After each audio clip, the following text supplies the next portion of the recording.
Eleanor Vance walked down the hallway of the downtown Chicago office, feeling as if her feet were barely touching the ground.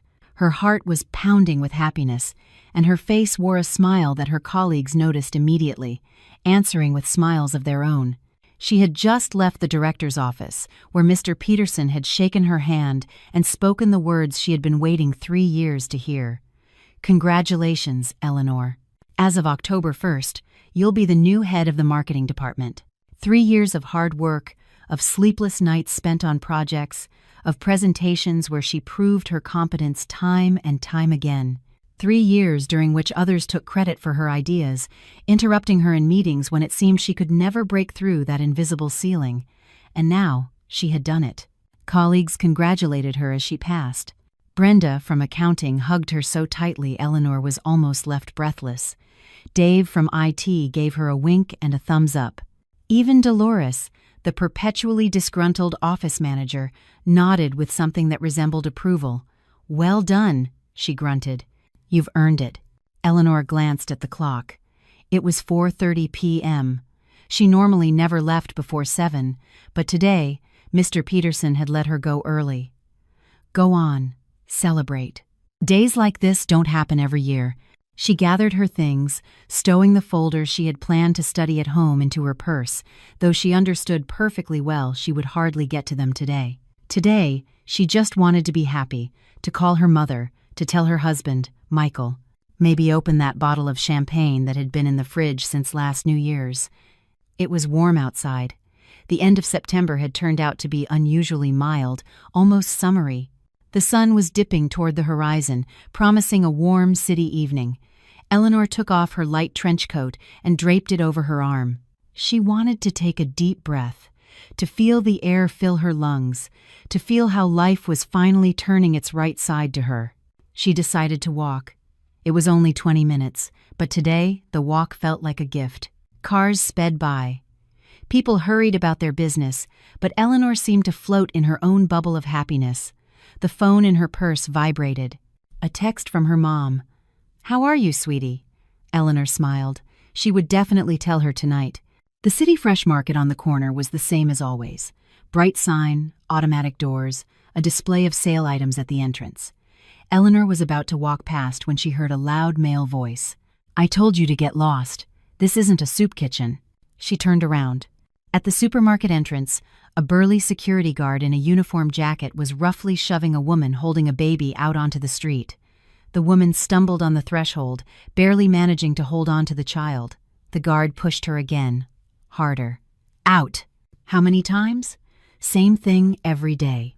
The woman didn't scream, didn't resist.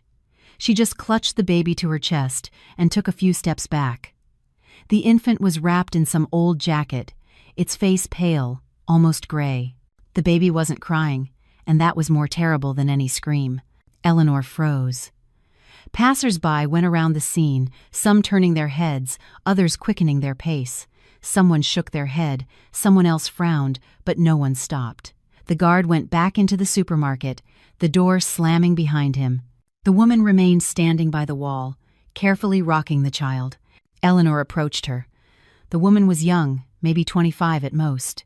Dark eyes, long, dark hair in a braid, old but not dirty clothes, and worn-out sneakers on her feet. She wasn't holding out her hand, not asking for anything. She just stood there, staring at some point beyond Eleanor, gently rocking the baby. "Can I help?" Eleanor heard her own voice as if from a distance. The woman slowly turned her gaze to her, emotionless, as if weighing whether it was worth answering.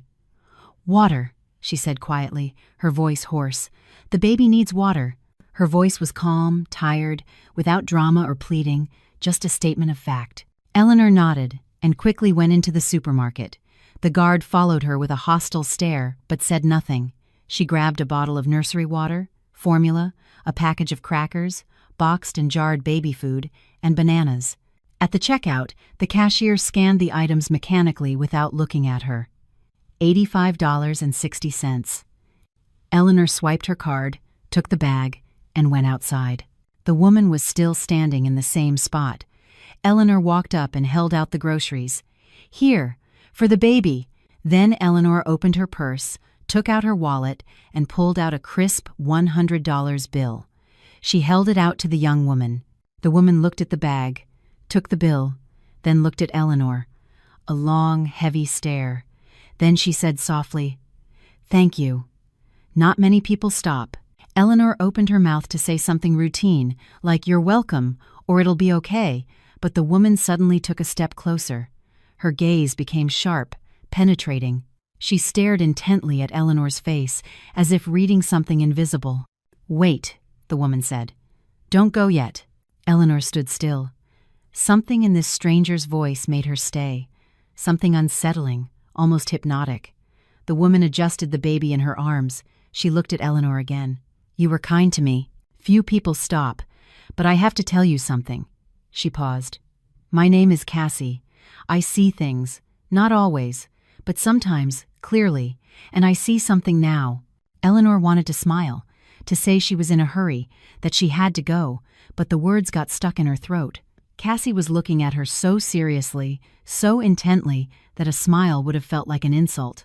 "Your husband is going to bring you flowers tonight," Cassie said in a flat, almost indifferent tone.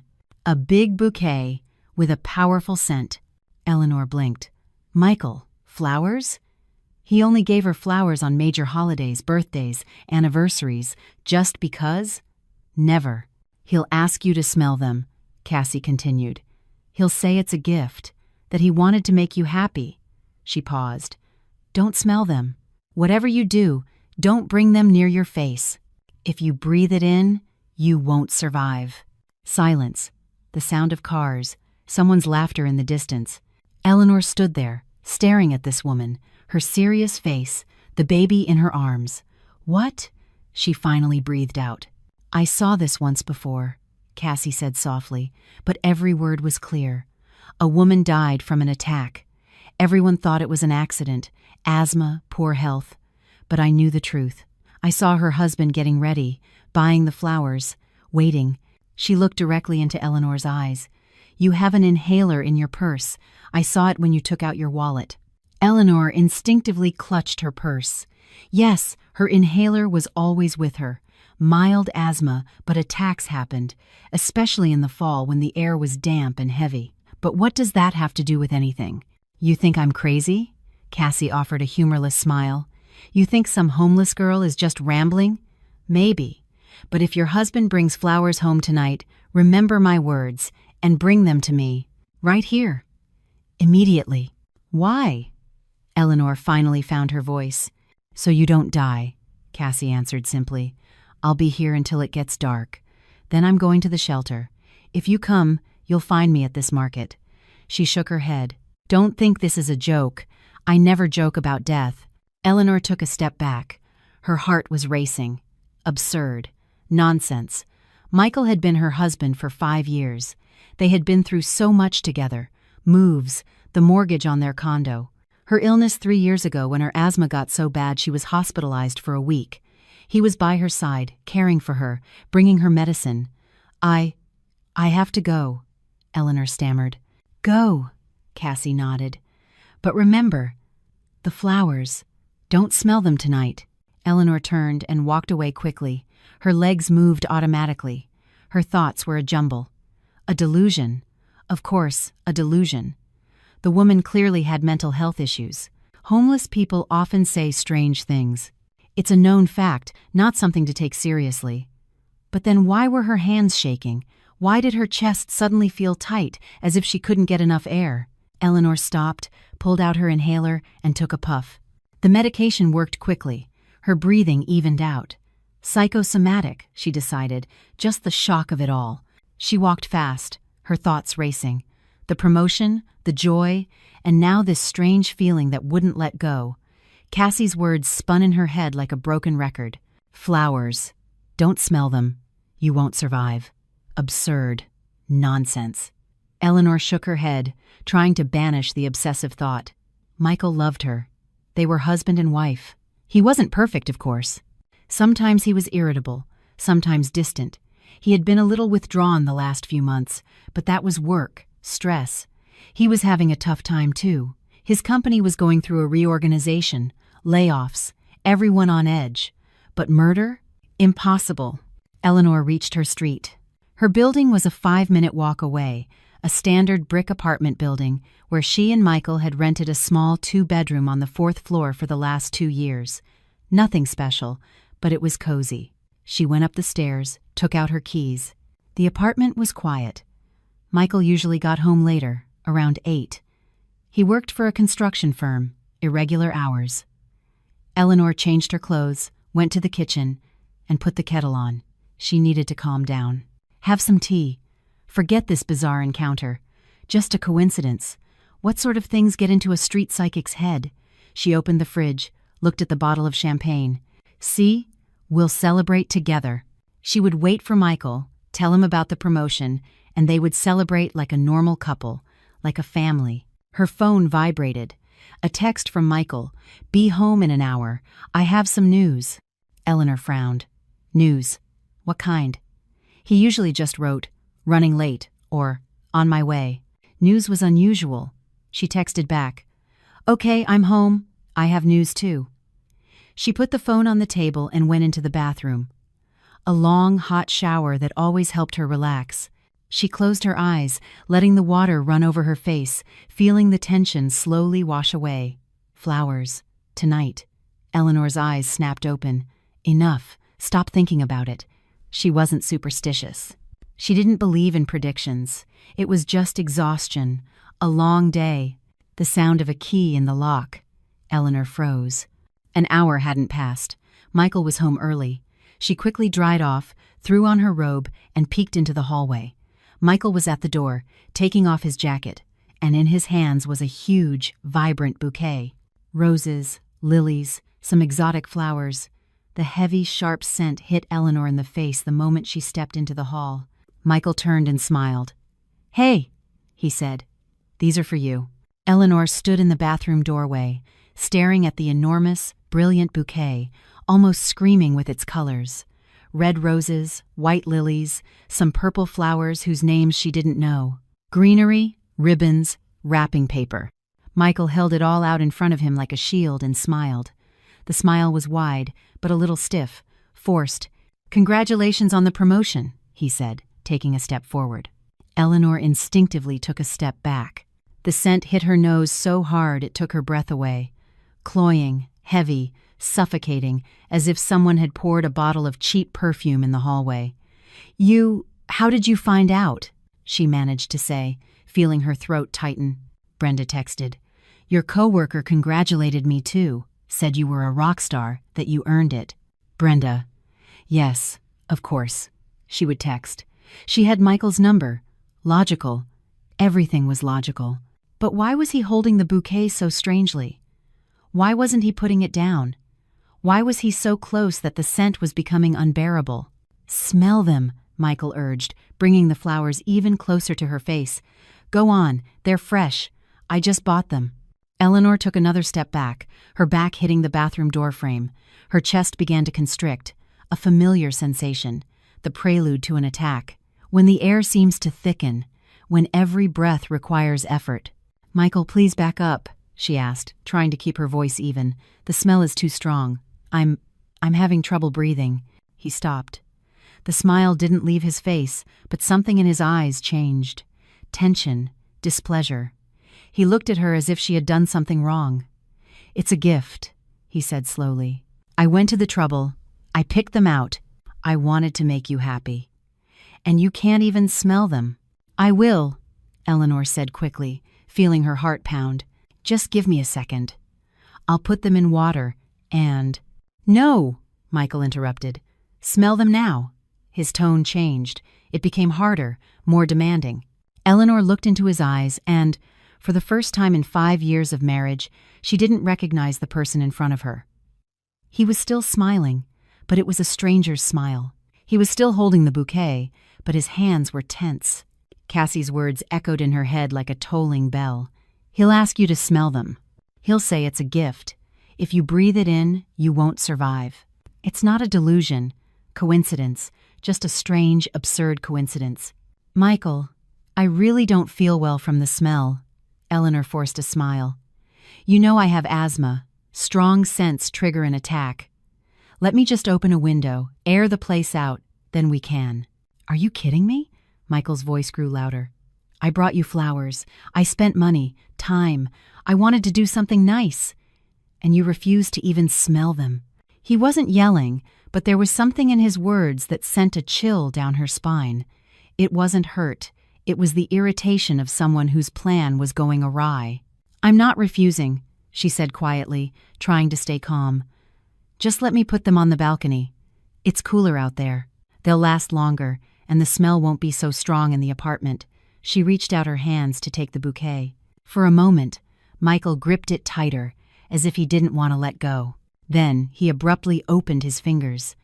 Eleanor took the flowers, trying to hold them as far from her face as possible, and hurried to the kitchen. Michael followed her. She could hear his heavy, slow steps. He hadn't taken off his boots. He always took his shoes off immediately at the door. It was his rule. But today, he had walked right into the apartment in his jacket and boots, following her. Eleanor threw open the balcony door, carried the bouquet outside, and set it on the small table in a plastic bucket. The cool evening air hit her face, bringing relief. She took several deep breaths, feeling her lungs expand, the oxygen returning to her blood. "There," she said, turning back to Michael. "Now they're in the fresh air. They're beautiful flowers. Thank you." Michael stood in the doorway to the balcony, watching her silently. His face was a mask. He wasn't smiling anymore. He just watched her, studied her, as if trying to understand what went wrong. "Are you sure you smelled them?"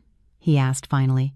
The question sounded so mundane, so routine, that for a second Eleanor doubted she'd heard him right. "What?" she asked. "Did you smell the flowers?" Michael repeated, taking a step onto the balcony. Eleanor backed away toward the railing. The balcony was small, maybe 10 feet long and 5 feet wide. Michael blocked almost the entire doorway. "Michael, what's going on?" she asked, her voice trembling betrayingly. "Why are you acting so strange?" "Me? Strange?" he smirked, but there was no joy in it. "You're the one acting strange. I brought you a gift. I wanted to make you happy. And you didn't even smell them.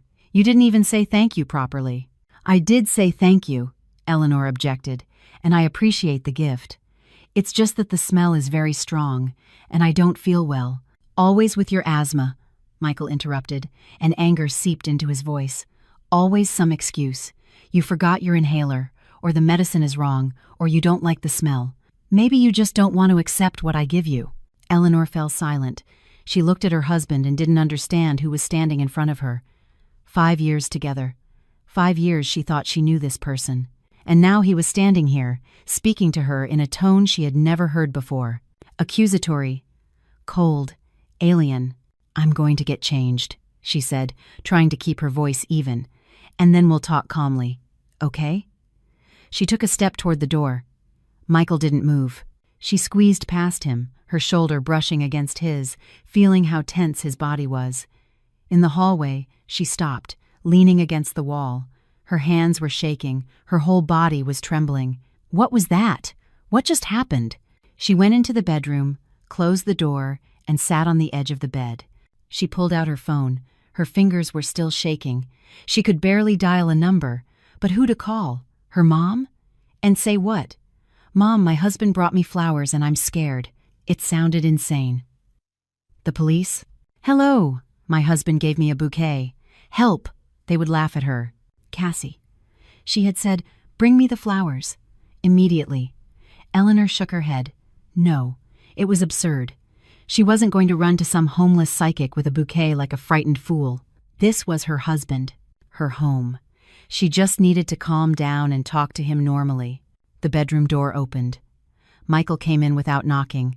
He had taken his shoes off. He was in jeans and a sweater, and he was looking at her with that same unreadable expression. "What are you doing just sitting there?" he asked. "I thought we were celebrating your promotion." His voice had softened, almost like it was before. Eleanor looked up at him. Maybe she had imagined it. Maybe she had worked herself up because of what that woman said. "Yes," she said, "of course. Let's celebrate." She stood up, walked past him to the kitchen, and took the champagne out of the fridge, 2 flutes from the cabinet. Her hands were still trembling, but she tried not to show it. Michael sat down at the table, leaning back in his chair, watching her. "Are you happy about the promotion?" he asked. "Of course." Eleanor popped the cork, poured the sparkling wine into the glasses. "I've worked 3 years for this. I finally made it." "So, the salary will be higher?" "Yes. About 15,000 more a year." "Good," Michael nodded. "That'll come in handy. They're making cuts at my job. I might get laid off." Eleanor froze with the glass in her hand. "What? When?" "They'll announce it next week, but I already know. I'm probably on the list." He picked up his glass, held it to the light. "So your promotion is good timing." She sat down across from him, her fingers gripping the stem of her glass. So that was it. He was worried about his job, about money, about the uncertainty. That's why he was so strange, so on edge. "Michael, we'll get through this," she said softly. "You'll find another job. You're a good specialist. They'll hire you." "Easy for you to say," he sneered. "You get a promotion, I get fired. Funny, isn't it?" There was no joy in his words, no support. There was something else, bitterness, envy. Eleanor took a sip of champagne. It tasted sour. "Let's not talk about this now," she proposed. "Let's just be together." Quietly. Michael drained his glass in one gulp and stood up. "I have to make a call. Work stuff." He left the kitchen, went into the living room, and closed the door. Eleanor sat at the table, staring at her unfinished glass. The silence was deafening. She could hear Michael's muffled voice from behind the door but couldn't make out the words. She got up, went to the balcony door. The bouquet was still where she had left it, huge, bright, and exuding that heavy scent. Even through the glass, she could feel the aroma. If you breathe it in, you won't survive. Eleanor closed her eyes. God, what nonsense is in my head. They were just flowers. Normal flowers. Michael wanted to do something nice. Yes, he acted strangely, but he was stressed. Work, problems, everything had an explanation. But why had he insisted so much that she smell them? Why had he watched her? Why had he asked if she was sure she had smelled them? Eleanor looked at the closed living room door, where Michael was talking. Then at the bouquet on the balcony. Then back at her phone. Cassie couldn't have known about the flowers. She couldn't have. It was impossible. Unless she was telling the truth. Eleanor took a deep breath, trying to calm herself. Okay, fine. She would take this damned bouquet and bring it to that woman. Let her say what was so special about it. Let her dispel these foolish suspicions. And then Eleanor would come home, get this paranoia out of her head, and get on with her normal life. She changed into jeans, a sweater, and a jacket, grabbed her purse, and went out onto the balcony. She carefully picked up the bouquet by the wrapping, trying not to bring it close to her face. The scent enveloped her anyway, heavy and cloying. Her chest tightened again.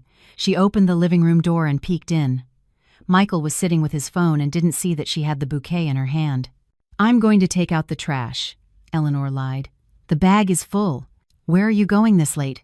he asked, his voice suddenly wary. "Can't you take it out in the morning?" "It's full, and it's already starting to smell up the apartment." Michael stared at her for a long time. Too long. Then he slowly nodded. "Fine. Just don't be long. It's already dark." Eleanor left the apartment, closing the door behind her. Her heart was pounding from fear or adrenaline. She couldn't tell which. She ran down the stairs, out into the street. It was almost completely dark.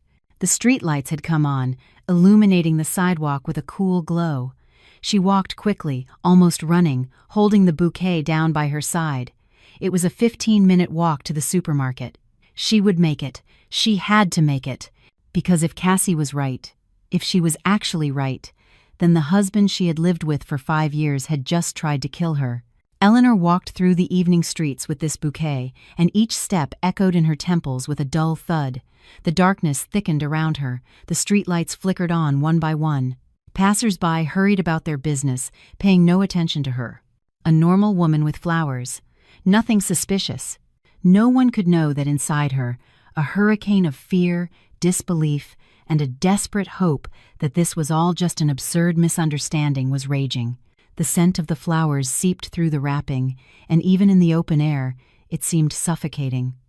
Eleanor stopped several times, pulled out her inhaler, took a puff, Her lungs constricted, breathing was difficult. Psychosomatic or a real threat? She didn't know, but with every step, the certainty that she needed to go there, to that woman, grew stronger. The city fresh market appeared ahead, its bright sign, the lit entrance, the same automatic doors.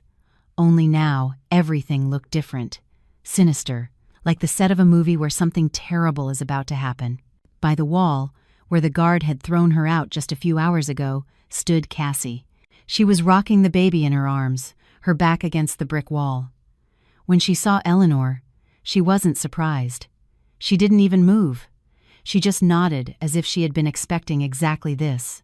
"You came," Cassie said. So he brought them. Eleanor came closer, holding out the bouquet. "Here," she exhaled. "Take them. Tell me what's wrong with them. I don't understand. They're just flowers." Cassie didn't take the bouquet. Instead, she leaned over. She sniffed the air near them without bringing her face close. Then she recoiled, her face twisting in disgust. "Put it on the ground," she ordered, and stepped back. Eleanor lowered the bouquet to the pavement and took several steps back. Cassie carefully squatted, shifting the baby to one arm. With her free hand, she unwrapped the paper. The bouquet opened like a poisonous blossom. Cassie stared at the flowers, then pulled a worn-out phone with a cracked screen from her old jacket pocket and turned on the flashlight. The light fell on the petals, the stamens, the stems. "See these?" Cassie pointed to the purple flowers in the center of the bouquet. "They're not ordinary. They're specially treated. For people like you. For asthmatics. Specially treated?" Eleanor could barely hear her own voice. "Yes, the pollen is weaponized, a concentrated allergen. If a person with healthy lungs smells it, they'll sneeze. And that's it. If an asthmatic takes a deep breath, a severe, fatal attack. If help doesn't arrive in time," Cassie looked up at Eleanor, "and help wouldn't have arrived, because you would have been at home alone. He would have gone somewhere. He'd have an alibi. You'd suffocate, collapse, die. The ambulance would come, but too late. Asthma. An attack. An accident." Silence. Eleanor stood there, staring at the bouquet lying on the asphalt, unable to move. Cassie's words fell into her consciousness like stones into water, sending out ripples of horror. "How do you know?" she finally whispered. "How could he?" "I saw this before," Cassie said evenly, without emotion. 3 years ago, another woman, another city, another husband. But the method is the same. I was living in a shelter then, worked as a cleaner at the hospital. I saw her when they brought her in, already dead. The husband brought her. The doctors shook their heads. "Asthma," they said. "It happens. I knew it wasn't an accident. I had a vision. Just like with you. Why didn't you say anything?" "To who?" Cassie gave a humorless smile. "The police? They would have laughed. A homeless cleaner accuses a respectable man of murdering his wife with flowers. Who would have believed it? Besides, I never saw that husband again. He vanished, collected the insurance, and left." Eleanor felt her legs give way. She leaned against the wall to keep from falling. "Insurance," she repeated slowly. "Oh God. Michael, last week he had me sign some papers. He said it was for work, for some benefits package, an insurance package." Cassie nodded as if this was all expected. "Most likely a life insurance policy. In the event of your death, the beneficiary, him, a large sum, large enough to solve all his financial problems." "But why?" Eleanor's voice broke into a sob. "Why? We've been together for 5 years. I love him. He couldn't." "He could," Cassie interrupted. "Money. It's always money. Or another woman, or debts, or all of it together. You make money, but you're worth even more dead. It's easier to get rid of you and live comfortably." Eleanor covered her face with her hands. "This is impossible. This can't be true. Michael was her husband. They slept in the same bed. Had breakfast together. Made plans. How could he? How could he stoop to this? What do I do?" she asked through her tears. "I have nowhere to go. I can't go home. I can't." "You can," Cassie said firmly, "and you must. But not alone. First, we call for help. The right help." She stood up, holding the baby close, and pulled out her phone. What are you doing? Eleanor wiped her tears. Calling 911, Cassie said, dialing the number. You need a medical record before anything else happens. Understand? This is important. You need to be on record. They need to examine you, note the diagnosis, register that there was contact with an irritant, that your life was threatened. Otherwise, you won't be able to prove it later. 911. What's your emergency? A dispatcher's voice came through. There's a woman here having an asthma attack, Cassie said clearly. She smelled some flowers. She's having trouble breathing. She needs help urgently. Address is 1200 North State Street. At the City Fresh Market. Eleanor listened to the conversation as if in a dream. Everything was happening too fast, too unreal. An hour ago, she was happy, promotion, joy. And now she was on the street, shivering with cold and fear, learning that her husband wanted to kill her. They're on their way, Cassie said, putting her phone away. 10 minutes. Sit down. Breathe evenly. Don't panic. Eleanor slid down the wall. It was genuinely hard to breathe. She no longer knew if it was from fear or because she had inhaled some of the poison in the bouquet. And what if they come and say everything's fine, that there's no poison? Then I was wrong, Cassie answered simply. But I'm not wrong. Not about these things. My visions have never failed me. The ambulance arrived in 8 minutes. A white van with blue stripes and flashing lights pulled up to the curb. 2 people got out, a man in his 50s in a paramedic uniform and a young woman with a medical bag. Where's the patient? The paramedic asked. Here, Cassie pointed to Eleanor. The paramedic approached, squatting beside her. What's your name? Eleanor Vance. What happened, Eleanor? I have asthma. I was exposed to some flowers with a strong scent, and it became hard to breathe. The paramedic nodded, taking out a stethoscope. Show me your inhaler. Eleanor fumbled in her purse and handed it to him. He examined it, nodded. When did you last use it? About half an hour ago, maybe a little more. I'm going to listen to your lungs now. Take a deep breath. He placed the stethoscope on her back. He listened for a long time, frowning. Then he took off the earpieces and looked at her seriously. There's wheezing? Labored breathing? You need to be hospitalized. No, Eleanor said quickly. I don't want to go to the hospital. Can you just record that there was an attack? That there was a threat? The paramedic frowned. Why do you need that? Cassie stepped forward. It's important for personal reasons. She needs a certificate that there was contact with a dangerous substance that could have led to death. The paramedic looked at Cassie, then at Eleanor, then at the bouquet lying on the asphalt. Those are the flowers? Yes, Eleanor nodded. The paramedic stood up, walked over to the bouquet, bent down, and sniffed carefully. His expression changed. This is not a normal scent, he said slowly. This is a really strong irritant. For an asthmatic, this could be deadly. Who gave these to you? My husband, Eleanor whispered. Silence. The paramedic looked at her for a long time, then nodded as if he understood something. All right. I'll document everything on the call sheet. Diagnosis: acute exacerbation of bronchial asthma due to allergen contact, life-threatening condition. Hospital observation recommended. Patient refused hospitalization against medical advice. Do you need a copy of the call sheet? Yes, Eleanor nodded. Please, wait here. The paramedic went back to the ambulance, wrote something down, then brought Eleanor a sheet with an official stamp. Here you go. Keep it. And be careful. He hesitated. If something happens, if you're in danger, call the police. Immediately. He knew. You could see it in his eyes that he understood. He understood this wasn't just an accident, that it was something more. Thank you. Eleanor took the paper with trembling hands. The ambulance drove away. Cassie picked up the bouquet, wrapped it in a plastic bag she found near a trash can, and tied it tightly. This will prove your husband wanted you dead, she said. Keep it. Don't throw it away. Tomorrow morning, you go to the police. You file a report. You show them this certificate. You show them the flowers. You demand a forensic analysis. But it's insane, Eleanor shook her head. The police won't believe me. They'll say I'm crazy, that my husband just gave me flowers, and they'll believe you. Cassie said firmly, because you'll have evidence. A medical certificate, the flowers, testimony, and something else. She took out her phone, showed Eleanor the screen. I recorded everything on video. You coming here, me explaining, the paramedics' examination, everything. Eleanor stared at the recording. It was all there. Why are you doing this? She asked softly. Why are you helping me? You don't even know me. Cassie looked at the baby in her arms, then at Eleanor. Because last time, I kept quiet.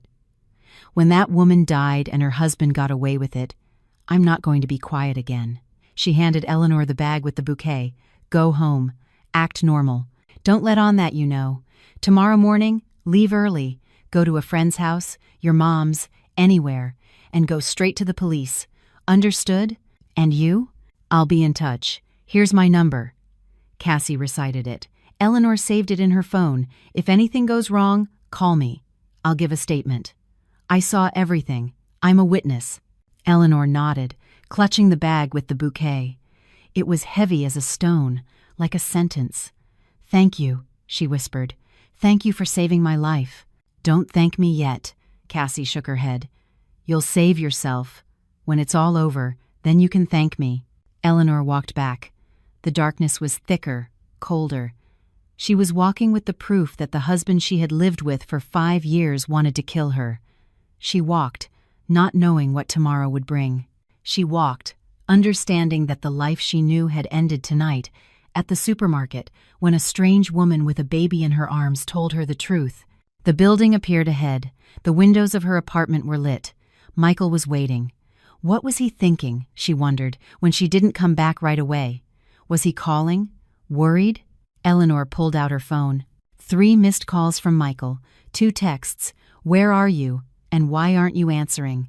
She typed a reply, "Ran into my friend Carmen. We got to talking. On my way now." She went up the stairs. She hid the bag with the flowers in a corner behind the trash chute. She opened the door. Michael was in the hallway. "Where have you been?" he asked, his voice tense. "I told you." "I ran into Carmen. She was telling me about her grandkids. I couldn't interrupt her." Eleanor took off her jacket, trying to sound calm. Michael nodded, then went back to the kitchen. She took a glass of water. Her hands were shaking so much the glass almost slipped from her fingers. She drank, feeling the cold water go down her throat, and thought only one thing: survive until morning. Just survive until morning. The night stretched on infinitely. Eleanor lay in bed next to Michael, unable to sleep. His every breath, every movement, grated on her frayed nerves. He slept peacefully, breathing evenly, sometimes turning onto his other side. The normal sleep of a normal person. A person who, just hours before, had tried to kill his wife. Eleanor stared at the dark ceiling, replaying everything that had happened in her mind. Cassie's words, the bouquet, the paramedic's certificate. She had hidden it deep in her purse, under documents and her makeup bag. The bag with the flowers was hidden. Michael must not find them. Not tonight, not before she got to the police. The clock showed 4 a.m. It was still pitch black outside. Eleanor carefully sat up, looked at Michael. He was asleep. She quietly got out of bed, put on her robe, and left the bedroom. In the kitchen, she poured herself some water and sat at the table. Her whole body was like a taut string. Her phone was on the table. She picked it up, opened her messages with Cassie. "Can't sleep," she wrote. A reply came within a minute. "Me neither. How are you?" "I'm scared. I don't know what to do. Leave early in the morning, while he's sleeping, and go straight to the police. Don't delay. What if he wakes up? Asks where I'm going? Lie. Say you're going to the doctor for a checkup. After yesterday's attack, it's logical." Eleanor nodded to herself. Yes, that could work. Michael knew she sometimes went to the pulmonologist for a checkup after an attack. "Okay, thank you. Hang in there. You'll get through this." Eleanor put the phone down, finished her water. She needed to get at least a little sleep, gather her strength. Tomorrow would be a hard day. She went back to the bedroom. She lay down carefully, trying not to wake Michael. She closed her eyes. Sleep wouldn't come. Thoughts spun in her head, each more terrible than the last. What if the police didn't believe her? What if they said there wasn't enough evidence? What if Michael found out she went to the police and, oh, don't think about that. Just survive until morning. Survive and get out. Eleanor opened her eyes at 7 a.m. It turned out she had finally fallen asleep. Michael stretched beside her, yawning. "It's morning already," he mumbled sleepily. "Yes." Eleanor sat on the edge of the bed. "I need to go to the doctor. After what happened yesterday." Michael propped himself up on his elbow. He looked at her. "What doctor?" "The pulmonologist. At the clinic. After the attack, I need to get checked out." She tried to speak casually, as if this were a routine matter. "Do you want me to drive you?" Her heart sank. That was the last thing she wanted. "No, no need," Eleanor said quickly. "You have to get to work. I don't want to make you late. I'll be faster on the L train anyway." Michael looked at her for a long time. Too long. Eleanor felt his heavy, assessing gaze. "Okay," he finally said. "Whatever you want." He got up and went to the bathroom. Eleanor exhaled. She quickly got dressed. Jeans, sweater, jacket. She grabbed her purse, checked that the certificate was in its place. It was. She shoved a change of clothes and toiletries into a large gym bag she found in the closet. The bag was heavy, awkward, but there was no other choice. Michael came out of the bathroom and saw her with the two bags. "What's the gym bag for?" "It's my stuff for the pool," Eleanor lied. "I want to go for a swim after the doctor. The doctor said swimming is good for the lungs. You haven't been to the pool in 6 months. That's why I want to start again." He nodded, but something flashed in his eyes. Suspicion, distrust. Eleanor didn't wait to find out. She quickly kissed him on the cheek, the usual morning ritual, and left the apartment. Behind the trash chute was the bag with the flowers. She grabbed it and ran down the stairs. It was cool outside. The sky was overcast with gray clouds. Eleanor walked quickly, almost running. The subway station was a 10-minute walk. She went down the escalator, got on the train. She clutched the gym bag to her chest and put the bag with the flowers on the floor, thinking that she was carrying evidence against her own husband. How absurd it sounded, how terrifying. The police station was on North Clark Street, not far from downtown. Eleanor got off at the right stop, went upstairs. The building was gray, unassuming, with a sign, 18th District Police Station. She stopped in front of the entrance, gathering her courage. Once she crossed this threshold, there would be no going back. Now she would officially accuse her husband of attempted murder. Deep breath, exhale, go. Inside, it was warm. It smelled of official spaces, morning coffee, paper, something else indefinable. The desk sergeant was sitting behind the counter, looking through some documents. Seeing Eleanor, he looked up. "How can I help you?" "I need to file a report," Eleanor said, her voice sounding firmer than she expected. "For attempted murder." The sergeant straightened up, put down his papers. "Have a seat. I'll call a detective." Eleanor sat on a hard chair in the hallway, clutching her purse. About 5 minutes later, an energetic man in his 40s in a neat suit appeared. "I'm Detective Miller," he introduced himself. "Come on back to my office." The office was small, cramped, filled with filing cabinets. The detective sat behind his desk and gestured for Eleanor to sit across from him. "I'm listening." Eleanor put her purse and the bags on the floor, took the certificate out of her purse, and placed it on the desk. "Yesterday, my husband brought me flowers. He insisted I smell them. He was very insistent. He watched me, asked if I was sure I had smelled them. I have asthma. These flowers were treated with something that could cause a fatal attack. I didn't smell them, thanks to a woman's warning." Eleanor spoke quickly, in short bursts, afraid that if she stopped, she wouldn't be able to continue. "I called an ambulance." The paramedic recorded a life-threatening situation. "Here is the certificate. Here are the flowers. I want to file a report for attempted murder." The detective was silent. He looked at her, then at the certificate, then at the bag with the flowers on the floor. His face remained unreadable. "Are you sure about what you're saying?" he finally asked. "Absolutely. Do you have any proof of intent? Witnesses? Other facts, besides the bouquet and your husband's strange behavior?" Eleanor took out her phone, opened her texts with Michael from the past month, and showed them to the detective. "Here, he writes that he's having problems at work, that he might be fired, that there's no money. Here. A week ago, he asked me to sign some papers. He said it was for work. I signed without looking. Now I remember it was related to insurance. I think it was a life insurance policy in case of my death. Miller took the phone, carefully studied the messages, then nodded.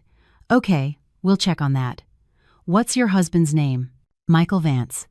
He works for Siberian Construction. We live at 17 West Toledo Street, apartment 42. The detective wrote it down. Then he looked up. Tell me everything in order, from the beginning. Don't rush. Eleanor told him about the promotion, about meeting Cassie, about the warning, about how Michael came home with the bouquet, how he insisted she smell it, how he acted strangely, about how she took the flowers to Cassie, how they called the ambulance, how the paramedic recorded the threat. Miller listened attentively, occasionally asking clarifying questions. When Eleanor finished, he looked at her seriously. This is a serious accusation, he said. Attempted murder. If we conduct a forensic analysis, check the insurance, prove intent, your husband is facing up to 15 years. Are you prepared for that? Eleanor nodded. I'm prepared. He wanted to kill me. I can't just let it go. All right. Then write your statement. Here's the form. He handed her a sheet of paper and a pen. Eleanor wrote, her hand shaking. She wrote that she was accusing her husband, Michael Vance, of attempted murder by provoking a fatal asthma attack, that he brought her flowers treated with a substance dangerous to asthmatics, that he insisted she smell them, that she was certain it was a premeditated murder plot. She put her signature, the date, and handed the statement to the detective. Okay. Miller took the statement, read it. Now, we'll send the flowers for forensic analysis. We'll check if they really contain a dangerous substance. At the same time, we'll check with insurance companies to see if there's a policy in your name with your husband as the beneficiary. We'll question your husband. We'll question this woman, Cassie. Can you give us her contact information? Yes. Eleanor recited the phone number. Excellent. Where will you be now? I don't advise you to go home. If your husband finds out you've filed a report, I'll go to my mother's, Eleanor said quickly. She lives on the other side of the city. Good. Leave your address and phone number. We'll be in touch when we have results. Eleanor left all her information. She stood up, picked up her bag. Thank you, she said. Thank you for believing me. I don't believe you yet, Miller replied honestly. I'm just doing my job, checking the information. If it checks out, then I'll believe you. Eleanor left the station feeling a strange sense of relief. She had done it. She had filed the report. Now it was in the hands of the police. Now all she could do was wait. She called her mother. Mom, can I come over right now? Of course, sweetie. Did something happen? I'll tell you when I see you. The journey to her mom's took 40 minutes. Her mom met her at the door, hugged her tightly. You're so pale. What happened?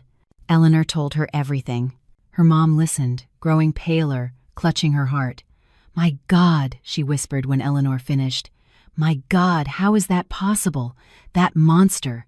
I always felt something was off about him. Always. Mom, don't. Eleanor hugged her. The main thing is that I'm alive, and he'll pay for this. He'll definitely pay. The day dragged on painfully slowly. Eleanor sat at her mom's house, drank tea, tried to distract herself with television, but her thoughts kept returning to one thing. What was happening now? Had they called Michael in for questioning? What was he saying? Denying everything? Or confessing? At 6 p.m., Detective Miller called. Eleanor, we have news. The forensic analysis confirmed it. The flowers have a high concentration of an allergen, specifically dangerous for asthmatics. A special treatment of the pollen. This couldn't have happened by chance. Eleanor's heart pounded. And what happens now? Next, we checked the insurance. We found the policy taken out in your name 9 days ago. The amount is $3 million. The beneficiary, your husband. In the event of your death by accident or illness, he gets the full amount.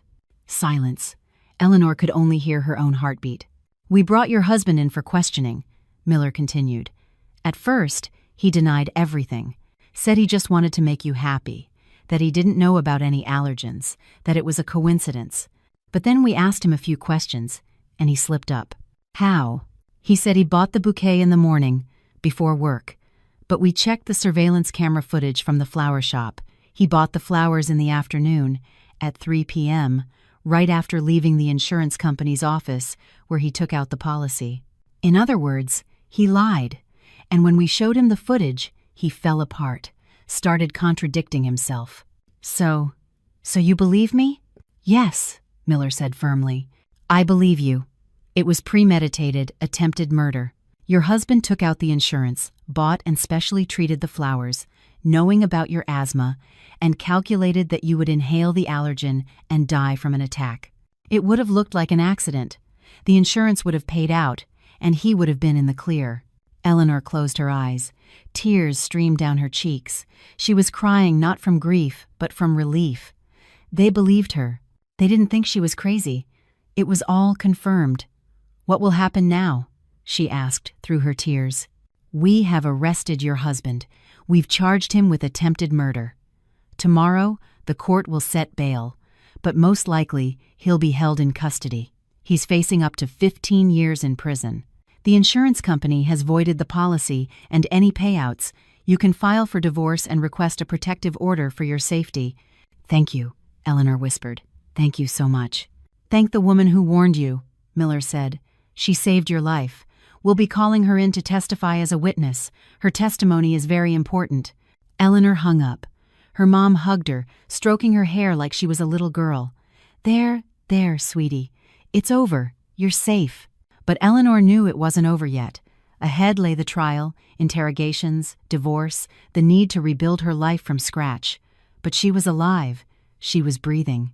She had survived because she hadn't smelled the flowers, thanks to Cassie. 3 weeks passed.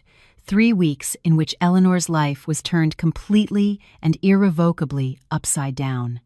She lived with her mother, sleeping in her old childhood bedroom. She woke up at night from nightmares in which Michael stood over her with a bouquet, saying, "Smell them, go on, smell them." The court denied bail. Michael was in jail awaiting trial. His lawyer tried to argue it was an accident, that his client didn't know about the flowers' properties, that he just wanted to make his wife happy. But the evidence was irrefutable. The insurance policy, the camera footage, the paramedics' testimony, the forensic analysis of the flowers, Cassie's testimony. Eleanor filed for divorce. Her lawyer said the process would take several months, but it was a formality. After such circumstances, no court would deny the dissolution of the marriage. She also filed for a division of assets, though there was nothing to divide. A rented apartment, Michael's old car, no savings, 5 years of marriage had left only emptiness and the bitterness of betrayal. Word got out at work. The news spread quickly. Colleagues whispered behind her back. They looked at her with pity or curiosity. Brenda hugged her and cried, "I'm so sorry I texted him about the promotion. I didn't know. I couldn't have imagined." Eleanor calmed her, told her it wasn't her fault. Only one person was to blame, and he would answer for it. Mr. Peterson called her into his office a week after Michael's arrest. "Eleanor, I want you to know the company is on your side. If you need legal help, psychological support, come to us. We'll help. And your promotion still stands. You've earned it." Eleanor thanked him, fighting with all her might not to cry right there in his office. She wasn't used to compassion, wasn't used to people genuinely caring about her. But more than anything, she wanted to see Cassie, the woman who had saved her life, who had trusted her intuition and not kept quiet. Eleanor went to that supermarket several times, looked for her, but Cassie wasn't there. The guard, the same one who had thrown her out 3 weeks ago, just shrugged. "Haven't seen her. Hasn't been around for a while." Eleanor called the number Cassie had given her, but no one answered. Her anxiety grew. Where was she? What had happened to her? Maybe she had been taken to a shelter or left the city. Detective Miller said Cassie had come in for questioning, given a detailed statement, but they hadn't contacted her again. She had no fixed address. "But her testimony is in the file," Miller clarified. "She's an official witness. If we need to, we'll find her." That didn't reassure Eleanor. She had to see Cassie. She had to say thank you. She had to do at least something to repay her for her salvation. On Saturday, exactly 3 weeks after that terrible night, Eleanor went to the supermarket again. It was a warm October day. The sun was shining brightly. The leaves on the trees were turning yellow and red. Autumn in full swing. A beautiful, peaceful autumn, so starkly contrasting with the hell in her soul. The supermarket was the same. People went in and out with bags. Life went on. Eleanor stopped by the same wall where Cassie had stood, an empty spot. "Looking for someone?" a voice asked from behind her. Eleanor turned. An elderly woman with a shopping bag was looking at her curiously. "Yes," Eleanor nodded. "A young woman with a baby. She used to be here often, dark hair." "Oh, her." The woman pursed her lips. "They took her away about 2 weeks ago." Eleanor's heart sank. Where did they take her? To some shelter. Social services came, said the child needs proper care, that the street is no place for him. She didn't resist, went on her own. The woman fell silent. She was strange, never asked for money, didn't complain, just sat and watched, as if she saw something others didn't. "Do you know which shelter?" "How would I know?" "I didn't ask." The woman shrugged and walked away. Eleanor took out her phone, started searching for homeless shelters in the city. There were 5. She started calling them one by one. The first 3 said they had no one named Cassie. The 4th didn't answer. The 5th, the Hope Shelter on the outskirts of the city, a woman answered. "Cassie? Yes, we have someone like that with a child. Who are you?" "I'm a friend of hers." "Can I see her?" "Visiting hours are from 2 to 4 p.m. Come on by." Eleanor hung up and immediately went to the nearest children's store.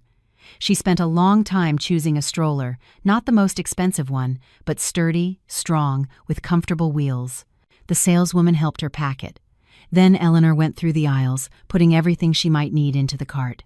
Soft toys, a teddy bear and a rabbit, jars of baby food, boxes of cereal, fruit purees, bananas, apples. She took whatever might be useful for the baby, not thinking about the price. This was her way of saying thank you, the only way to at least partially thank the woman who had saved her life. Eleanor arrived an hour later. The shelter was housed in an old 2-story building that had once been a dormitory. Plastered walls, blue paint. Inside, it was clean and warm. The administrator wrote down her details, led her to a visiting room, a small room with 2 sofas and a small table. "I'll call her now." Eleanor waited, nervous. The door opened. Cassie came in. She looked different. Her hair was clean, braided into a neat plait. She was wearing simple but clean clothes, jeans and a sweater. The baby was sleeping in her arms, wrapped in a soft blanket. The child's face was pink, healthy. "You came," Cassie said, smiling, sitting on the sofa across from her. "I was looking for you." Eleanor leaned forward. "I wanted to say thank you. You saved my life." "If it wasn't for me, you would have died," Cassie finished calmly. "I know. But you're alive, and that's the main thing." They arrested him. Eleanor rushed to tell her. "Michael, he's in custody. There will be a trial. He's facing up to 15 years. Everything was confirmed. The insurance, the flowers, everything." "Good," Cassie nodded. "Justice was served. Thanks to you." Eleanor stood up, went into the hallway, and came back pushing the stroller, overflowing with bags. "I want to help. You and the baby. This is for him." Cassie sat frozen, staring at the stroller. Eleanor began to take out her purchases, toys, baby food, cereal, fruit puree, bananas, apples. "The stroller is sturdy, comfortable. And all this is for the child. Please, accept it." Cassie silently looked at all this abundance. Then her lips trembled. She hugged the baby tighter to her chest, and tears streamed down her cheeks, silent, soundless tears. I don't know what to say," she whispered through her tears. "No one has ever... so much kindness. You saved my life." Eleanor sat next to her, took her hand. "This is the very least I can do to thank you." Cassie wiped her tears. She nodded, unable to speak. She looked at the stroller, the toys, everything Eleanor had brought, and cried with happiness because someone had seen in her not a homeless beggar, but a person worthy of gratitude and respect. "Thank you," Cassie finally breathed out. "Thank you." Eleanor rummaged in her purse, took out an envelope. "And this too. A little money so you can..." Cassie raised her hand, stopping her. "No, The stroller and the things, I'll take. It's for the baby, but not the money. Why? I didn't save you for money. Cassie looked at the baby, carefully adjusting the blanket. I did what I had to do. What I didn't do last time. Now I can sleep peacefully. Then at least tell me, Eleanor asked. How did you know? How did you understand that Michael planned it? Cassie was silent for a long time, then spoke softly. I see things. Since I was a child. Not always, but sometimes, very clearly. I see death when it's near. I see danger. I saw it over you that day, like a dark cloud, and I knew that if I stayed silent, you would die. Like that woman 3 years ago, and you decided to warn me. Yes, even though I understood you might not believe me, that you might think I was crazy, but I had to try. I kept quiet once, and it tortured me every day. I couldn't keep quiet a second time. Eleanor wiped away the tears that had unexpectedly streamed down her cheeks. You saved me, and I will never forget it. Cassie smiled. For the first time, Eleanor saw her smile, a soft, sad smile. Just live well, be happy. That's the best thanks. And you? What will happen to you? They help here. Cassie looked around the room. They give food, a roof over your head. They help with documents. Doctors checked the baby, said he's fine. I'll find a job, get on my feet. We'll manage. If you need anything, Eleanor took out a piece of paper, wrote down her number. Call me. Anytime. I'll help. Cassie took the card. She nodded. Thank you. They sat in silence for a little longer. Two women whose lives had crossed at the most critical moment. One saved the other, without asking for anything in return. Simply because she could. Simply because she had to.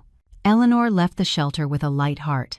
For the first time in 3 weeks, she felt she could breathe freely, that the fear was receding, that life was going on. The trial took place 2 months later. Eleanor attended every session. She looked at Michael sitting behind the glass in the courtroom and didn't recognize the person she had lived with for 5 years. He had lost weight, looked haggard, his hair was starting to go gray. He looked at her, and in his eyes she read desperation, but not remorse. Only the desperation of a person whose plan had failed. The lawyer tried to mitigate his guilt. He spoke of a difficult financial situation, of stress, that the defendant was not aware of the consequences. But the prosecutor was adamant. This was an attempted murder with premeditated intent. Planning, preparation, calculation. Everything pointed to a cold, cynical attempt to get rid of his wife for money. The sentence, 12 years in a state penitentiary. The divorce was finalized the same day. Eleanor walked out of the courthouse and took a deep breath. It was over. It was finally over. She gradually returned to a normal life. She rented a small 1-bedroom apartment near her work. She went to a therapist. The trauma was deep, and dealing with it alone was impossible. Her job helped distract her. The new position required her full dedication, and Eleanor was grateful for that.